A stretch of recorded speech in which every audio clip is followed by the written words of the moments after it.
This is Elliot Eisenberg of Graphs and Laughs, catching you up to date with all the new multiple listing service data for Hillsborough County, Florida. And the information, the data coming in is very good. It shows that your market is strong. It's very strong, actually. If you look at sale prices, they're up about 5% for both single and multifamily. That's well above the national average. It's declined substantially and now is about 2 or 3%. So while the market's nationally cooling, your market is not cooling in any shape, way, or form. The second thing to look at that's remarkable about your market is sales activity. It's up about 10% for single fam and up about 17% for multifam. This conflicts, or this is contradictory when you look at the national data, where activity is up a little bit, but very small amounts. By contrast, your activity is very, very strong in both single and multi. If you look at the rest of the data that's out there on pending sales and inventory and new listings, what you see, however, is a bit of a bifurcation. You see single family activity in those sorts of areas, right? Again, pending sales, new listings, and inventory either being flat or declining a little bit. Whereas on the multifam side, those numbers are up roughly 5, 6, 7%. So it's on the multifam side, you're seeing increased inventory, increased pending sales, and so on and so forth. But you're not seeing that activity on the single fam side. That said, months of inventory is flat at 2.5 months for both single and both multifamily. Your market is strong. What's happening is single fam is getting expensive or quite expensive. People are moving to multifam instead.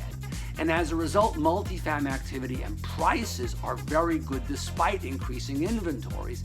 And because there's more inventories, there's more to look at, and there's more liquidity in the market, which is not altogether a bad thing. But all in all, your market is very, very strong and very resilient, much like the national market. Nationally, the things are pretty good. I want to put to bed this notion of a pending recession that's near. It's not. We had a boatload of economic data come in late last week on Wednesday, Thursday, and Friday. And while it's clear the economy is slowing, it continues to grow. And there really is no sign of a recession that's coming anytime soon. GDP is slowing. It was 3.1% earlier in the year. It's now 1.9%, so it's slowing down.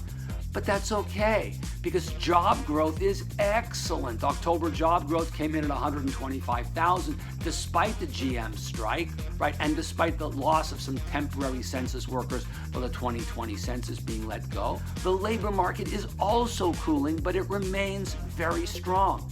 Inflation is really nowhere to be found. And as a result of that, the central bank lowered rates.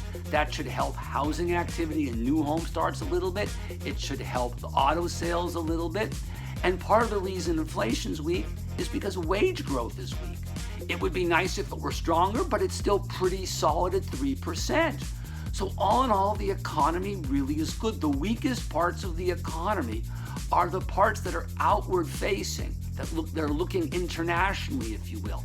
But there's really, even with those weaknesses there, I just don't see a recession occurring until, or the earliest, until late next year.